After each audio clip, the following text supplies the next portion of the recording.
Walaupun dia Nabi, tapi dia ni Nabi yang lebih tinggi status rank dia.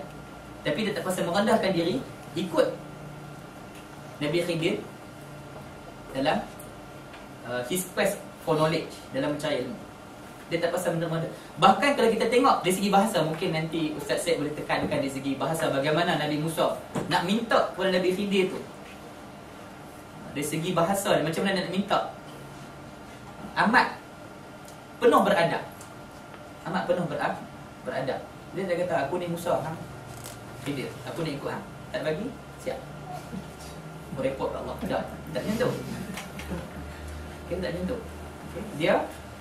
Dia minta elok-elok. Okey. Nabi Khidir tak bagi. Dia minta juga. Dia minta sungguh-sungguh. Maksudnya dia nak menuntut ilmu. Dia nak menuntut ilmu. Dia merendahkan diri. Okey. So rendah diri tu dari segi tawaduk. Dan yang ketiganya ialah dari segi adab menuntut ilmu yang boleh kita tengok dari segi kisah Musa dan juga Khidir ni adalah dari segi cara kita berbicara dengan orang yang berilmu. Cara kita nak cakap dengan orang yang ada ilmu ni. Jangan senang-senang kita sebab kita tak setuju dengan dia, tak setuju dengan pendapat dia, senang-senang kita label dia dengan macam-macam label. Manusia ni suka melabel, itu satu. Sebab kita tak setuju dengan dia, kita senang label. Apabila kita label seseorang dengan satu label, dia ni macam ni, dia ni macam ni, dia ni macam ni. Okey. Tak mau sebutlah label apa. Okey. Tapi tuan-tuan carilah apa label tu. Okey. Banyak. Tak apa. Okey. So, kita membuatkan minda kita ni ada satu mindset yang menyebabkan apa saja yang orang ni buat tak boleh diterima. Okey. So, dari segi kita nak suka melabel tu. Suka melabel. Okey. Dalam kisah Nabi Musa dan juga Khidir, kita tengok bagaimana Nabi Musa alaihi salam setiap kali apabila dia silap dia bertanya, sedangkan dia tak patut tanya, dia silap tanya, oh dia minta maaf, aku silap, lepas ni aku takkan tanya lagi. So dia mengakui diri dia silap. Dia tak kata aku tak silap kali isu lain. Dua geram. Tunggu. Dua kali isu lain.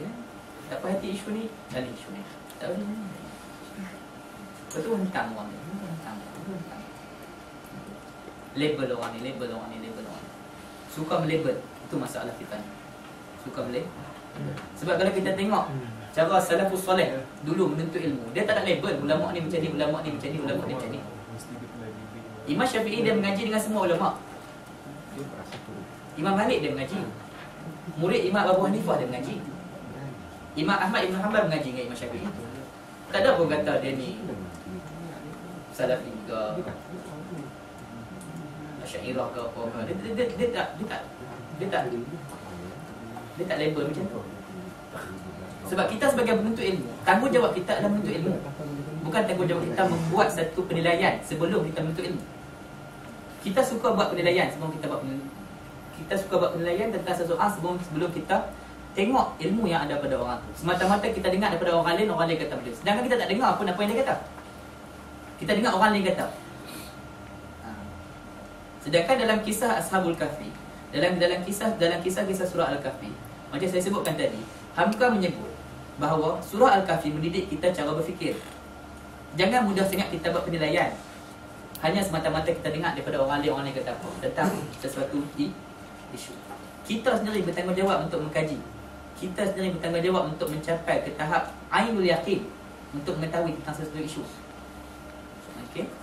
So itu yang perlu kita tengok dari segi adab kita menuntut ilmu yang boleh kita ambil daripada kisah Musa dan juga Khidir. Okey. Dan yang terakhirnya ialah tentang kisah Zulkarnain. Kisah Zulkarnain adalah kisah di mana dia merangkumi semua apa yang disebut dalam kisah-kisah tersebut sebelum. Dalam kisah Zulkarnain dia menceritakan tentang hakikat pemerintahan, pemerintah yang adil, pemerintah yang beriman dengan Allah Subhanahu Wa Taala, macam mana walaupun dia berkuasa, macam mana dia berkuasa. Itu pertama. Yang keduanya adalah bagaimana dia menggunakan kekayaan yang ada pada dia sebagai seorang pemerintah. Okey. Dan yang ketiganya kita tengok bagaimana dia menggunakan ilmu yang ada pada dia untuk membantu kaum yang ditakluki.